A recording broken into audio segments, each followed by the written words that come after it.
मैं वह रात हमेशा याद रखूंगी जब मैंने वह पुरानी डरावनी गुफा का दरवाज़ पाया और मेरी जिंदगी कब बदल गई। ये कहानी उसी रात की है जब मैंने वो खिलौना जिसे हमेशा सुना था वापस लौटते हुए देखा और मेरे जीवन को एक आत्मा के वापसी की ओर बढ़ते हुए देखा। आगे बढ़ने से पहले आपने अभी तक सब्सक्राइब नहीं किया है तो जल्दी कर दीजिए, लाइक और बेल को दबाना ना भूलें। ये कहानी उस दिन से शुरू होती है जब मैं अपने दोस्तों के साथ एक वंडरिंग यात्रा पर जा रही थी।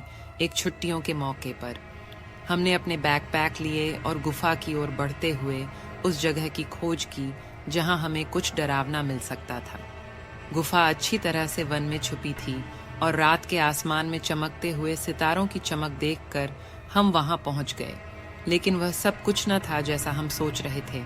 जब हम गुफा के अंदर पहुंचे, वहां विचित्र चीरफाड़ की गंडर थी जिसमें अच्छी तरह से प्राकृतिक रूप से बने हुए पत्थर दिख रहे थे। गुफा के अंदर एक विचित्र और दुष्ट आवाज आ रही थी, जैसे कि कोई बच्चे के डॉल को पुकार रहा हो। कौन है वहां? मेरा दोस्त सैम डर कर पूछा। कुछ नहीं, शायद कोई खिलौना हो, मैंने कहा, लेकिन मेरा मन कुछ और ही सोच रहा था। गुफा के अंदर हमने एक डरावना कोना देखा जिसमें एक बड़ी खिलौनी का हाथ था। वह डोल बड़ी पुरानी थी और उसकी आंखें काली थीं। अब वह कुछ सोच नहीं रही थी, बस वह हमें देख रही थी। सैम ने कहा, ये कैसे हो सकता है? यहाँ कोई नहीं है। डोल ने एक डरावना हंसी दी और फिर वह हमारे पास आई। हम सब डर कर पीछे हट गए, लेकिन डोल हमारे पास आती गई, जैसे कि वह हमें कुछ कहना चाह रही हो। कौन हो तुम? मैंने डोल से पूछा। डोल ने फिर से डरावनी हंसी दी और बोली, मुझे घर जाने दो, मैं यहीं अकेली हूँ और मुझे बहुत डर लग रहा है। हम डोल की बात सुनकर चौंक गए, लेकिन हमें उस पर अत्यधिक करुणा आई। हमने उसे अपने साथ ले लिया और वंडरिंग की यात्रा जारी रखी। रात का समय आया और हम वंडरिंग के लिए अपनी टेंट्स में चले गए, लेकिन डोल हमारे साथ नहीं थी। वह कहीं गायब हो गई थी। हम खोज करने लगे, लेकिन उसे नहीं मिला।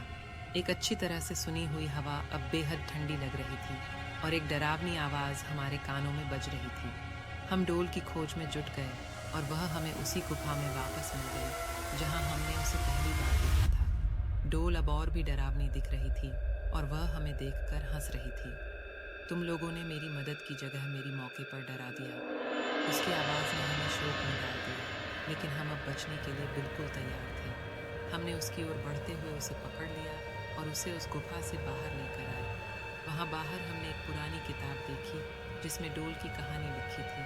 वह डोल एक समय एक छोटी सी बच्ची की होती थी, लेकिन एक दिन वह बहुत बुरी तरह से प्रभावित हो गई थी और उसने खुद को खो दिया था। उसकी आत्मा अब उस डोल में बंद थी और वह हमें डर से भरपूर रहकर डरा रही थी। हमने उस डोल को उस गुफा से बाहर निकाल दिया और उसकी आत्मा को शांति दी। वह डोल अब एक साधु आत्मा की तरह दिख रही थी और हमें धन्यवाद कह रही थी। हम वंडरिंग की यात्रा को जारी रखने के लिए वापस उस गुफा की ओर बढ़े, लेकिन हम अब डोल की कहानी की तरह डर कर नहीं थे।